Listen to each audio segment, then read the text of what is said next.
네, 공천 과정에서 큰 파열음을 냈던 여야가 이제 본격적인 총선 체제에 돌입했습니다. 하지만 후유증도 적지 않았는데요.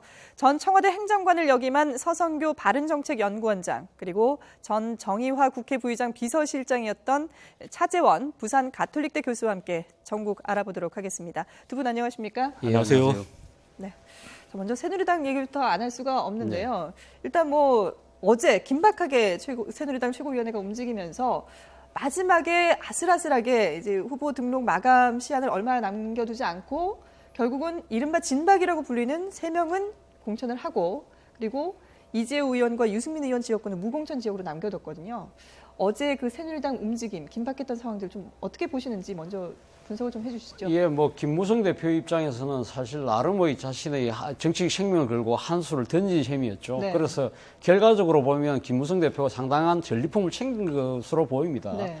김무성 대표 입장에서는 본인이 정치 생명을 내걸고 했던 상향식 공천이 어그러지고, 또 이 유승민 의원을 비롯한 이재호 의원 등등의 그런 낙천 또는 그 공천을 안 주는 그런 부분들에 대해서 본인 입장에서는 자신의 원칙이 무너지는 상황을 그냥 속수무책으로 방관하면서 사실 김무성 대표가 대권 주자로서의 그런 미래가 닫히는 거 아니냐, 네. 그런 우려가 많았던 게 사실이거든요. 그래서 이 본인 입장에서는 아마 이 공천이 등록이 마감되는 시점에 소위 말하는 외통수를 쳐서, 그러니까 친박이 꼼짝달싹 못할 그런 시점을 딱 택해서 진짜 외통수를 놓은 거 아닙니까? 네. 그래서 지금 일단은 이재호 의원과 유승민 의원 지역의 무공천이라는 전리품을 분명히 챙긴 건 사실입니다. 챙긴 건 사실인데, 그럼에도 불구하고 과연 그럼 김무성 대표가 그럼 승리자냐, 그 부분에 대해서는 저는 약간 좀 다른 생각을 갖고 있는데요. 네. 김무성 대표는 이번에 사실 공천장을 인지를 잡고, 예. 그래서 자신의 그 정치적인 이익만 챙긴 그런 결과를 낳았다는 지적을 비판에 자유로울 수가 없습니다. 그리고 또 하나는 지금 본인이 5개 지역의 그 무공천을 이야기를 했습니다만, 네. 결국은 본인이 원래 생각했던 아까 말했던 2군데만 받아들이고 서로 타협하는 그런 결론을 보임으로써 소위 말하는 30시간의 법칙, 그 부분에서 본인도 결국 이번에 또 결국 해고나는 모양새를 보였기 때문에, 네. 과연 김무성 대표의 말을 듣고 정치적 그 행동을 같이 할 수 있을까? 그런 생각들을 아마 비박계에도 적잖이 할 것 같습니다. 그래서 잠재적 원군이라고 생각되는 유승민, 이재호 의원이 설사 살아서 돌아온다 하더라도, 네. 그분들이 이 김무성 대표와 이 정치적 연대를 통해서 자신들의 뭔가 정치적인 내일을 도모하는 것은 사실 좀 잘 안 할 것 같고요. 또 하나는 지금 현재 이번에 이 공천을 받지 못한 3명의 후보는 가면 도대체 뭐냐, 네. 그 기준은 뭐냐, 그런 부분에 대해서 김무성 대표는 아무런 입장을 밝히고 있지 않지 않습니까? 그분들이 사실은 이제 앞으로 여러 가지 법적 책임을 아마 묻게 될 거고, 또 나아가서는 정치적 책임까지 묻게 될 건데, 총선 결과에 따라서 당내 지금 세력 재편이 어떻게 될지는 모르겠습니다만, 아무튼 총선이 끝나면 친박계를 비롯해서 또 친박계 뒤에 있는 이 박근혜 대통령이 어떤 식으로든 김무성 대표에 대한 정치적 반격을 하지 않을까, 그런 측면에서 김무성 대표는 앞으로 지금 헤쳐나갈 정치적 미래가 그렇게 순탄해 보이지는 않아 보입니다. 예. 김무성 대표가 득을 챙긴 것처럼 보이지만 실상은 그렇지 않을 것이다. 어떻게 보시나요, 서성교 원장께서? 네. 일단 형식적으로 보면은 이제 3대3, 그래서 진박, 그 중에서도 이번에 아마 공천된 사람들은 이제 진박 중에 진박이라서 네. 진진박이라는 이름이 나오는데요. 정종섭 전 행자부 장관, 예. 그 다음에 추경호 박근혜 대통령의 지역구인 달성군에 이제 공천을 받았고요. 네. 여성으로서 이인선 전 경북부지사가 공천을 받았습니다. 예.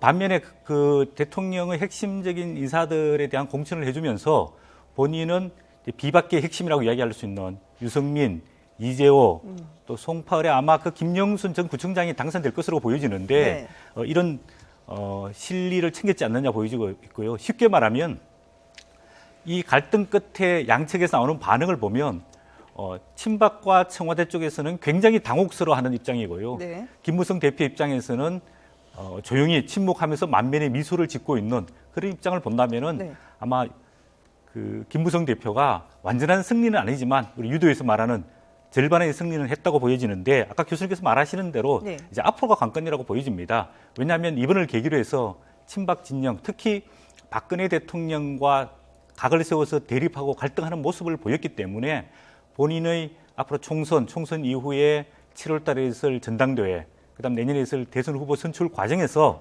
많은 갈등과 대립을 어떻게 헤쳐나갈 것인가, 그게 관건으로 보여집니다. 예. 황교안 사무총장은 어제 이제 그 새누리당 당내 갈등은 봉합됐다, 개파 갈등은 네. 봉합됐다라고 발표를 했지만 실상은 이게 봉합이 아니고 그냥 잠시 수면 아래로 수면 내려가는 아래로. 정도라고 예. 보시는 거죠. 예. 총선 이후가 오히려 더 그렇죠. 지금은 이제 보시는 결국은 총선 이후의 전망을 보자면 네. 결국 그럼 총선 결과가 어떻게 나오냐의 문제거든요. 총선 결과가 지금 새누리당이 기대하는 대로 거의 뭐 가반을 넘어서 한 180석 정도 가서 국회 선진화법을 무력화시킬 수 있는 그 수준으로까지 가면, 그렇다고 해서 그럼 그 김무성 대표의 정치적 입지가 공고해질 것이냐, 저는 그렇게는 보지 않습니다. 그 새누리당이 압승을 하고 내지는 또 가반 승리를 하게 될 경우는 아무래도 이번에 이 그 세력 분포로 보면, 공천자들 세력 분포로 보면 친박계가 사실 우위거든요. 그렇죠. 그럼 결과적으로 산술적으로 봤을 때는 친박계가 당내 우위를 점할 가능성이 높다는 거죠. 그러면 지금 현재 친박계가 당내 우위를 점해서 자기 당권을 맡게 될 경우에는 이번에 옥새 파동에 대해서 어떤 식으로든 정치적 책임을 묻지 않겠습니까? 네. 그리고 또 그렇게 될 경우에는 김무성 대표가 잠재적 원군으로 생각하는 유승민, 이재호 의원의 복당이 사실상 조금 힘들어질 겁니다. 예. 물론 대선 전까지는 저는 뭐 돌아올 거라고 봅니다만은 당장은 이 상당히 그분들이 돌아오기 쉽지 않은 형국이고 또 반대의 경우로 봐가지고 그러면 새누리당이 가반에 미달해서 사실상 선거에서 패배할 경우에는 네. 그렇다고 해서 그럼 김무성 대표의 앞날이 탄탄할 것이냐? 그거는 어떻게 보면 이 선거에 대한 패배의 책임을 친박도 물론 지겠지만 이 옥새 파동을 통해서 여러 가지 그 중도층들, 나아가서는 새누리당 지지층들의 등을 돌리게 만든 그 책임에서, 이 책임 논란에서 김무성 대표가 그렇게 자유롭지 못할 거라고 봅니다. 예. 그런 상황에서는 오히려 당이 그렇게 지금 현재 만약에 이 총선에서 패배해서 당이 분란에 빠질 경우는 뭐 예를 들면 구원투수로 그러면 유승민 의원이 아마 복당을 해서 뭐 새로운 당의 중심으로 나선다든지 그런 여러 가지 일에 그 생각지도 못한 변화들이 올 가능성이 높기 때문에 네. 그런 상황에서 보면 지금 어느 누구도 지금 현재는 다 자신들 스스로는 미래에 대한 생각들을 다 계산을 놓고 있겠지만 결국 총선 결과가 말해줄 거라고. 예, 일단 총선 전까지는 좀 침묵을 지키고 있는 그런 상황이 된다는 그렇죠. 말씀인데, 예. 근데 김무성 대표도 뭐 청와대는 신경 쓰지 않는다라고 하긴 했지만 그래도 신경을 쓰지 않을 수 없을 거고요. 또 청와대도 지금은 이 총선에 개입하는 모습을 보여주면 안 되기 때문에 조용히 있지만 이 총선이 끝난 뒤에는 정말 그 파국이 어떻게 이 전개가 될지 예상이 좀 혼란스러운 그런 상황이 예상되는 상황인데, 그럼 김무성 대표와 유승민 전 원내대표와의 그 관계는 앞으로 어떻게 전망을 해볼 수 있을까요? 네, 협력적 경쟁 관계가 되지 않을까 이렇게 보여집니다. 유승민 원내대표가 작년에 원내대표 사퇴할 때 김무성 대표가 찾아가서 이런 이야기를 했습니다. 승민아, 미안하다. 우리가 대통령을 이길 수 없지 않느냐. 네. 이번에는 사퇴를 해라. 다음에는 내가 너를 도와줄게. 그래서 사실 이번에 그 약속을 김무성 지킨 건가요? 대표가 이 옥새 투쟁이라고 불리는 이 그 투쟁에 들어가게 된 가장 근본적인 원인 중 하나는 유승민을 대표직을 걸고서라도 본인이 신의를 지키고 구출을 해야 되겠다. 네. 이런 게 잠재되어 있었다고 보고 있습니다. 물론 유승민 의원 입장에 봤을 때는 그 무공천 하지 않더라도 본인은 스스로 경쟁을 해서 이길 수 있는데 그냥 쉽게 말해서 숟가락 하나 더 넣어준 것밖에 없지 않느냐. 네. 이제 이런 것으로 보여지는데 그럼에도 불구하고 김무성 대표가 유승민 의원 지역에 무공천했기 때문에 유승민 의원에서는 굉장히 선거가 가벼워졌고 그렇죠. 당선 가능성이 높아졌고 네. 또 이제 원내에 복귀하고 아마 교수님께서 아까 조금 말씀하셨지만은 이제 복당을 하게 되면은 유승민 의원이 4선이고 대구의 미래의 어떤 정치인으로 자리매김하게 되면 상당히 역할을 할 것이라고 보여지고 있고 그 속에서 김무성 대표와 전략적인 뭐 연대라든지 제휴라든지 충분히 있을 것으로 보여지고 있습니다. 아까 교수님 말씀하셨지만 지금 원내 전체 구성을 보면 친박계가 이번 공천 과정에서 조금 다소 우위가 있지만은 네. 총선 결과를 통해서 이게 비박계, 친박계 대등한 관계가 이루어진다면 아마 비박계에서는 당 대표로서 유승민 의원이라든지 이재호 의원이라든지 이런 의원들을 밀면서 친박과 대립구도를 형성하게 되지 않을까 이렇게 보여집니다. 예. 그런데 유승민 지역의 무공천이 과연 그럼 유승민 의원에게 저는 도움이 되는 건가 부분에 대해서 그런 시각도 있더라고요. 생각이 예. 조금 다른데요. 네. 그러니까 사실 유승민 의원이 이번에 여론의 초점에 완전히 한감도 있지 않습니까? 네. 그래서 어떻게 보면 제 자신이 여권 내 자기 그 지지율에도 압도적인 2위로 올라서는 네. 그런 행국이었는데 이 지금 무공천이 되는 바람에 사실 쉬운 승리를 따낼 수 있는 그렇죠. 상황이 돼버렸거든요. 그렇기 때문에 유승민 의원은 이 아마 총선 국민에서 상당히 좀 사라질 가능성이 높습니다. 물론 본인이 유승민 계열 의원이라는 권은희 의원이나 조혜진 의원이나 유승걸 의원 지역을 다니면서 네. 뭐 유세는 해주겠지만 그러나 본질적으로 예를 들면 지금 새누리당이 공천을 하면 이것이 핫한 지역이라서 그렇죠. 그러니까 중심의 관심을 그러니까 여론이 받게 초점이 되는데. 한가운데 있는데 네. 그렇게 지금 소위 말하는 투쟁의 강도가 약화돼 버리고 네. 동력이 상실돼 버린 측면이 있기 때문에 이 무조건 이번에 김무성 대표가 투쟁을 해서 유승민 의원에게 무공천 해줬으니까 내가 너한테 도움을 준 거야 이렇게 이야기하기는 사실 조금 애매한 구석이 있는 거죠. 일부 이제 그런 시각은 있지만은 네. 유승민 의원 개인의 입장에 봤을 때는 굉장히 큰 도움이 됐다고 봅니다. 왜냐하면은 결국은 새누리당이 그 대구 동구을에 이재만 전 동구청장을 공천을 했으면은 네. 어쨌든 간에 선거 구도는 유승민이냐 박근혜 대통령이나 이런 구도로 갔을 겁니다. 그럴 경우에 유승민 의원이 지역구에 나가서 유권자들한테 어떻게 선거 운동을 할 수 있었을까 굉장히 당혹스러워했을 겁니다. 박근혜 대통령과 맞서서 비판하기도 힘들고 그렇다고 해가지고 본인이 뭘 하겠다라고 찍어 달라고 이야기하기 힘든 그런 아주 진퇴양난의 선거 운동을 펼칠 가능성이 있었는데 그런 부분이 해소가 됐기 때문에 유승민 의원은 몸이 굉장히 가벼워졌고 그 대신에 아까 이야기하신 권은희 의원이라든지 유승걸 의원이라든지 이런 무소속으로 출마한 자기들의 심정적 동지들에 대한 간접적 지원 유세까지 할 수 있게 되니까 오히려 운신의 폭이 넓어진 실보다는 건가요? 덕이 훨씬 더 많았지 않을까 이렇게 예, 보여집니다. 그렇군요. 어쨌든 이번 그 새누리당 공천 과정에서 보면은 뭐 유승민 의원으로 시작해서 유승민 의원으로 네. 끝났다라는 말도 나오고 새누리당 내에는 유승민 의원밖에 없느냐 이런 또 논란들도 나오지 않았습니까? 네. 그러다 보니까 사실 많은 관심을 받고 뜨거운 집중이 됐었는데 이번에 이렇게 무공천 지역으로 되면서 오히려 좀 김이 새버린 그런 김이 느낌도 새버리죠. 있고요. 그러다 네. 보니까 김무성 대표가 네. 이 총선 이후에 대권을 바라보면은 이 어떻게 보면 유승민 의원도 잠재적인 경쟁자 아니겠습니까? 경쟁자죠. 그래서 네. 오히려 이렇게 무공천으로 좀 길을 껐던 그렇죠. 거다 그런 뭐 이런 정치적인 분석도 있더라고요. 음모도 예. 충분히 성립될 수 있죠. 일각에서는 또 그런 예. 얘기도 하더라고요. 예. 예. 예. 그래서 지금 김무성 대표 입장에서는 뭐 물론 뭐 유승민 의원을 도와준 그 모양새는 분명히 취했지만 그러나 지금 우리 서영교 선생님께서 말씀하신 대로 근데 지금 유승민 의원 입장에서는 아마 이번에 그 이재만 후보가 공천이 됐다면 물론 본인이 직접 나서서 직설적으로 뭐 박근혜 정부에 대한 공격은 하지는 않았겠죠. 네. 아마 이런 이야기를 아마 했지 않았을까요? 그러니까 새누리당이 이 대구 민심이 보듬고 안아줘야 될 정당과 정파는 맞지만 네. 그러나 새누리당이 잘못된 부분 옳지 않은 부분에 대해서는 내가 나가서 바로잡으려고 이거 나왔습니다. 그래야 여러분들이 이 잘못된 부분을 바로잡게 해주셔야 새누리당이 앞으로 또 정권 재창출되고 합니다. 이런 논리를 통해서 아마 센 메시지를 아마 해서 공격을 했을 것 같습니다. 네. 그렇게 되면 그 상황에서 그 어려움을 딛고 만약에 유승민 의원이 예를 들면 새누리당이 공천하려고 했던 이재만 후보를 딛고 올랐으면 뭐 그 말 그대로 대구의 차세대 미래주자로서의 정치적인 토대를 확실하게 구축을 하는데 네. 이번에는 어떻게 보면 좀 무임승차 비슷하게 해서 승리를 하게 될 경우는 이거는 뭐 이긴 것도 아니고 진 것도 아닌 좀 어정쩡한 결과로 모양새로 나오기 때문에 네. 유승민 의원의 정치적 셈법에 따르면 사실 그렇게 큰 득이라고는 볼 수 없지 않을까 이런 생각이 듭니다. 자, 개인적으로 유승민 의원은 그렇고 그러면 대구 지역을 봤을 때 대구 지역은 뭐 새누리당의 텃밭이라고 불리는 지역인데 이번에도 무조건 1번이 통할 수 있을까요?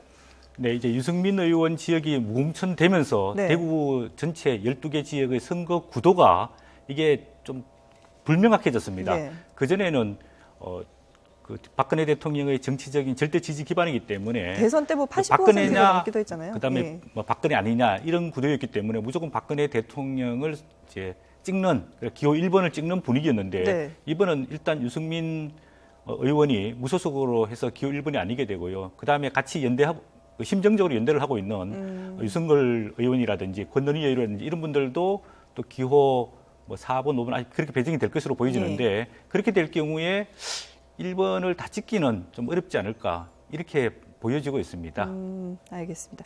자, 이제 야당 얘기를 좀 해보겠습니다. 더불어민주당 지금 뭐 이른바 셀프 네. 공천 파동은 이제 이 마무리가 됐는데 그러고 나서 이 지금 투톱을 놓고 당 정체성에 대한 논란이 일고 있거든요. 문재인 전 대표가 그 손혜원 네. 후보 지원 네. 유세를 가서 운동권을 무조건 배척하는 것은 좀 잘못된 것이다라고 얘기를 했기 때문에 이 뭔가 좀 삐걱거리는 게 아니냐라는 분석도 나오고 있지만 근데 또 두 분이 하는 얘기를 보면 문재인 전 대표나 김종인 지금 현재 비대위 대표가 하는 얘기를 보면 뭐 그게 어쩔 수 없는 거 아니냐 전략적으로 표를 얻기 위해서 그런 거다라고 얘기를 하는데 어떤 게 맞을 저는 뭐 걸까요? 후자의 그 좀 해석에 저는 상당히 전략적인 것이다. 전략적으로 저는 이렇게 그 받아들이고 있는데요. 그러니까 지금 문재인 전 대표가 자신이 물러나기 전에 김종인 씨를 그러니까 국보의 전력이 있는 김종인 씨를 그런 하자에도 불구하고 모셔오는 이유가 뭡니까? 결국은 지금 더불어민주당이 총선에서 승리하고 나아가서 대선에 승리하기 위해서는 네. 지금 현재 집도끼만으로는 불가능하다, 힘들다는 상황을 인정한 거 아닙니까? 그래서 중도 보수층으로 외연을 확장하지 않고는 당세가 확장될 수 없다는 이 냉엄한 현실을 알았기 때문에 그렇게 그 모험을 한 거거든요. 그래서 네. 사실 그런 정치적 도박일 수도 있는 그 모험이 어느 정도 성과를 거두고 있는 것도 사실이지 않습니까? 그러니까 김종인 대표가 뭐 짜르 김종인이다, 매직 김종인 매직이다 이런 식으로 뭐 여러 가지 이야기를 하면서 상당히 흔들리던 당을 안정화시키고 나름대로 지지율도 반등이 되고 네. 그리고 총선에 대한 그 희망도 많이 커졌던 게 사실이거든요. 물론 비례대표 파문 때문에 조금 흔들리기는 했지만 네. 그러나 문재인 전 대표가 급거상경에서 김종인 대표에게 업소를 통해서 당을 안정화시키면서 다시 한번 잘해보자. 그 두 사람은 일단 의기투합한 상황이거든요. 네. 그렇기 때문에 지금 현재 총선 전까지는 일단 그러면 문재인 전 대표는 집토끼 지금 이 비례대표 파문에서 드러나듯이 여러 가지 그 정체성의 혼란, 뭐 이해찬 의원의 그 공천 탈락, 정청래 의원의 컷오프 이런 부분들에서 이 그 토라진 집토끼를 자신이 좀 보듬고 앉는 그런 상황인 거고, 그리고 김종인 대표는 말 그대로 산토끼를 잡아오는 네. 그런 전략적 이런 뭡니까 역할 분담이랄까요? 이런 부분들이 지금 이제 잘 진행되고 있는 것 같아요. 근데 이걸 이제 이 드러나는 형태로 보면 네. 서로 이제 이야기가 조금 충돌되는 측면이 있지만, 그러나 뭐 김종인 대표도 어제 행사장에서 그런 말씀하셨더라고요. 손혜원 의원 지역구 가서 한 이야기, 뭐 지역구 가서 뭐 네. 그런 이야기하는 거 할 수 있지. 그 문재인 대표는 우리 당 어차피 중도 보수도 있어야 되고 진보도 있어야 되니까 우리 국민은 다 하나다. 네. 그렇게 다 아우르자는 뜻이었다. 그런 식으로 두 분이 이야기를 하는 걸 보면 좀 전략적인 이 역할 분담이 아닌가 하는 생각이 들어요. 큰 갈등은 아니라고 보시는데 서 원장님은 어떻게 보시나요? 네, 저도 동감하고 있는데요. 일단 이제 그런 어떤 전략적 제휴, 그러니까 김종인 대표는 외인을 확장하기 위한 중도와 우클릭을 하는 그런 방향으로 가고 있고요. 네. 그다음에 문재인 대표는 야권의 절대 지지자들을 다시 재결집하는 그런 역할을 분담하고 있는 것으로 보여지는데, 일단 이제 선거에서 막상 돌입했을 때 첫 번째 호남에서 어떤 반응을 보일 것인가. 네. 왜냐하면 지금 더불어민주당과 국민의당이 이제 호남에서 경쟁을 하고 있는데 아직도 우위가 판가름이 나지 않았습니다. 그럴 경우에 호남 유권자들이 더불어민주당을 우군으로 생각할지 아니면 국민의당을 우군으로 생각할지 아직 그 결론이 안 났는데, 네. 문재인 전 대표가 이렇게 나섬으로 인해서 호남 쪽에서는 아직도 더불어민주당이 친노 중심의 정당이구나, 이제 이런 평가가 이루어지게 되면 네. 더불어민주당에 상당한 손해가 있을 수 있다. 그래서 아마 김종인 대표가 첫 번째 행선지로 호남 광주를 찾게 되고 네. 계속해서 이제 중도 우클릭을 해야 된다라고 주장하는 것도 결국은 호남에서 더불어민주당이 어떻게 기반을 내리고 그 기반을 바탕으로 해서 이번 그 총선거의 승부처인 수도권에 어떻게 득표를 많이 올릴 것인가. 네. 이런 전략이 김종인 대표의 그 행보 속에 숨어 있다고 볼 수 있겠습니다. 예. 결국은 이게 갈등이라기보다는 전략적인 그런 방법이라는 말씀이신데 그 결과가 어떤 식으로 이제 국민들이 선택을 할지는 좀 이제 총선 네. 결과를 지켜봐야 되는 거고요. 그리고 지금 국민의당, 야당에서는 네. 지금 이제 야권 연대가 지금 남아있는 변수 아니겠습니까? 근데 국민의당이 그 전까지는 야권 연대는 없다라고 강경하게 했었는데 네. 오늘 나온 내용을 보면은 뭐 야권 연대를 무조건 막는 건 아니다 이런 또 얘기가 나왔거든요. 뭐 안철수 대표도 이제 그러니까 당 차원에서 중앙당 네. 차원에서 연대는 없다고 공언은 했지만, 그러나 지역구 사정에 따라서 하는 건 어쩔 수 없지 않느냐는 네. 이야기를 한 적이 있거든요. 근데 어제 이태규 전략 홍보본부장이 나와서 사실 당하고 협의 없이 지금 단일화되는 데가 몇 군데가 있습니다. 지금 네. 벌써 이 부산 같은 경우도 지금 국민의당 후보가 더불어민주당 후보를 지지하는 그런 상황이 됐거든요. 예. 그런 부분에 대해서는 용납하지 못하겠다. 왜 당의 공천을 받아놓고 왜 당한테 이야기도 안 하고 공천장 등록도 안 하고 그렇게 손들어주는 건 말이 안 된다는 이야기죠. 근데 사실 지금 수도권 지역에서 국민의당이 사실 많이 더불어민주당이 많이 밀리는 건 사실이지 않습니까? 예. 그렇기 때문에 지금 어떻게 보면 지금 유권자들의 사표 방지 심리라는 게 분명히 있거든요. 야권 지지층 입장에서 보면 이 후보를 찍어서 내 표가 이게 지금 뭡니까 의석으로 현실화되지 않는다고 한다면 조금이 가능한 후보를